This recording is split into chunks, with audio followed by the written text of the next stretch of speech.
Leslie Picker, she's bringing us a special interview on an activist campaign against railroad operator Norfolk Southern. It's only two of us today, Leslie. We welcome your participation.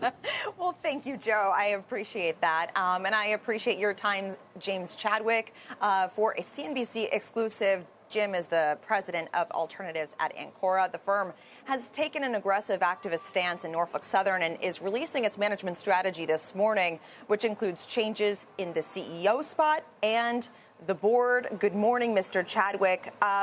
So you've got a deck that you plan to circulate to investors. You've got a website here.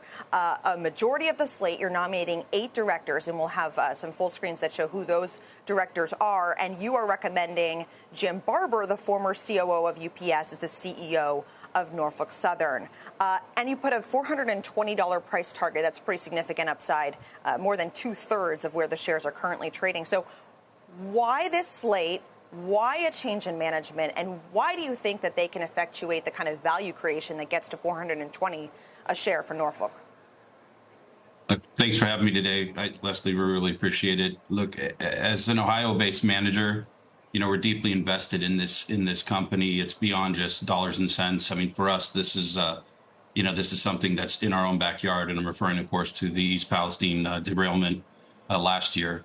I think before getting into some of the specifics on the question, just to step back at 30,000 feet, what we want to outline here and what we believe is outlined in the deck is the case for change at Norfolk Southern and why it's so strong. Why we think that we can offer shareholders really an unmatched value proposition here. And I think there are some key points we want to bring up. First, Norfolk Southern's the worst performing operator in the Class 1 railroad space. And that's measured based on the operating metrics, the share price performance.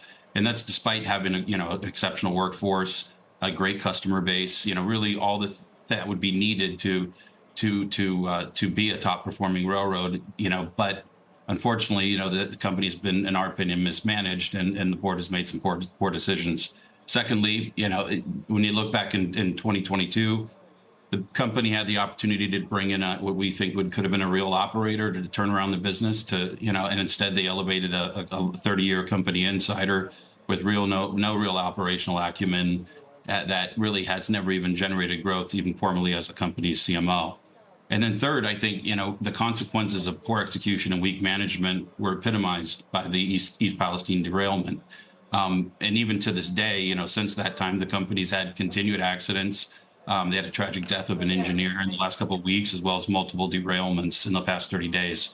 But I think when you mentioned what we think we can bring to the table here, or how we're going to drive value, I mean, first, you look at the slate we put together. We've nominated 8 directors, as you had said, and we think all of them are exceptionally strong, and that includes Governor John Kasich, regulatory experts like William Clyburn, rail experts like Gil Lampere and Sammy Fahmy.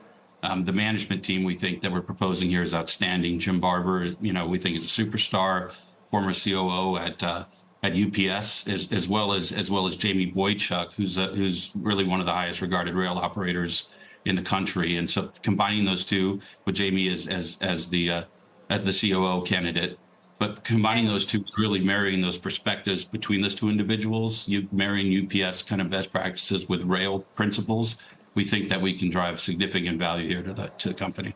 Jim, of course, activism in railroads is a well-traveled line, so to speak. But two of the high-profile success stories from a dissident standpoint, Canadian Pacific and CSX, they involved Hunter Harrison, who is a renowned industry vet known for really inventing and proselytizing precision scheduled railroading. And that's a piece of your push, too, even though Norfolk Southern has implemented some key pieces of PSR. But critics will say that it's, not the best in terms of safety standards. It lacks the same safety rigor, and it can result in sizable layoffs. So as you look at kind of the inefficiencies that you're trying to kind of solve for here, how do you square those two things, especially as you mentioned, we just reached the 1-year anniversary of the East Palestine derailment? Well, I think for openers, I think the East Palestine derailment wasn't the result of PSR. I mean, what Norfolk Southern runs today and the way that the railroad's managed, I mean, poor safety, in my opinion, is the function of poor leadership. So I think when you're looking back historically at what has happened in the other rails that have implemented PSR strategies, we think obviously there's been some very notable successes. I think the most recent of which, pointing to Hunter with CSX in 2017, I think part of the challenge there as he went through implementing that strategy was the timeline he was pushing for, was trying to make it happen very fast. And I think part of it had to do with his health at that time. When I look at what we're trying to do here, and you'll see in the presentation, this is not PSR in the true sense of the word.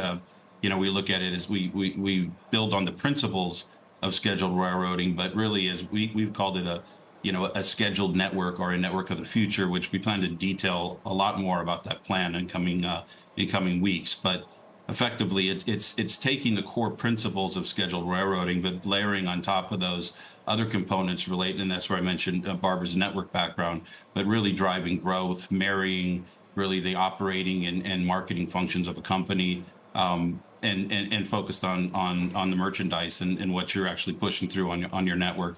But like I said, I am excited about the opportunity to share more of those details as we go forward here, and as Jim and Jamie get a chance to speak here. What's currently your sticking point with the company at this stage? Based on their statements, it seems like they've been engaging, in discussion. So, where is kind of the line in the sand for each side at this point that would preclude some sort of a settlement? It's Alan Shaw, I think, is what I would say at this point. I mean, the company has been what I would describe as blindly loyal to him in terms of their support, despite his performance. Like I said, the company is the worst performing railroad. It's pretty much worse on every operating metric we could talk about since he's taken over as CEO. I think the view on their side is one of time, and our view is the results speak for themselves and disasters speak for themselves, and there has to be accountability. But really, I think when you look at what's the sticking point, this company has an early nominating window. We had nominated in the last week of November.